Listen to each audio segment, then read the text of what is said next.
Bonjour, c'est Émilie Marsola. En plus du film, je suis ravie de vous présenter mon roman Sea, Sex and Son. En l'achetant, vous rejoignez notre opération Un livre pour des masques. Le lien est en description, n'hésitez pas. Et pour vous donner envie, j'ai le plaisir de vous présenter différents extraits lus par les comédiens qui soutiennent notre action. Extrait tiré de la première partie du roman. Gali et Fred, son futur ex-mari, sortent de l'hôpital où Gali vient d'apprendre qu'elle avait un méchant cancer. Jour 0, chemin de la côte Sainte-Catherine. Début d'après-midi, mais on dirait déjà la nuit. Sous la pluie glaçante, on marche vers la voiture et nos vies aux perspectives émiettées. Fred en flux tendu. Ils ont dit quoi exactement? Enfin, ça soigne bien, hein, le cancer du sein. Le traitement, ça commence quand? Sophie, quand elle a eu son cancer, elle a continué à vivre normalement. Tu pourras vivre normalement, hein. Ça va durer combien de temps? Et ils ont dit combien de temps à peu près? J'ai pas les réponses. Ils s'arrêtent, ils me fixent. Tout ça, le cancer, tu crois que c'est à cause du divorce? Bien sûr. Je hausse les épaules, je l'ai toujours dit. Je l'aime en crever. Je suis quelqu'un de parole.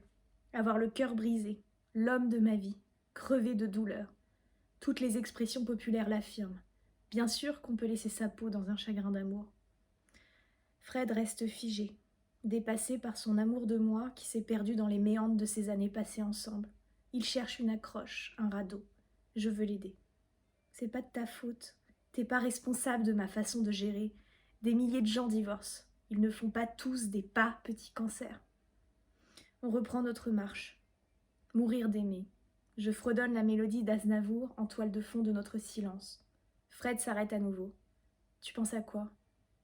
Au cul. Ma réponse a fusé. Il croit que je me moque de lui. Je n'ai jamais été aussi sincère.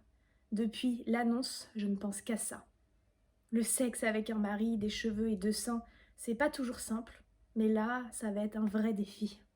Fred s'effondre dans mes bras. Son mètre 88 de détresse hoquette contre mon épaule. Des tonnes de désarroi, de culpabilité et de tendresse malgré tout indéfectible mouillent mes cheveux, glissent sur mes joues jusqu'à la commissure de mes lèvres. Je les absorbe, espérant créer un trop-plein dans le stock de ma détresse et faire jaillir les miennes. Chut, je t'ai aimé trop fort, c'est la faute de personne. Je lui tapote le dos comme à un nourrisson qu'on voudrait libérer d'un rot coincé. Derrière lui, entre ses boucles noires qui me chatouillent le nez, le bus 129 vient de quitter son arrêt. Il nous éclabousse de slush épaisse. Et soudain, je ris. Fred me regarde sans comprendre. J'ai peur, tellement peur. Dieu, ce que j'ai envie de baiser.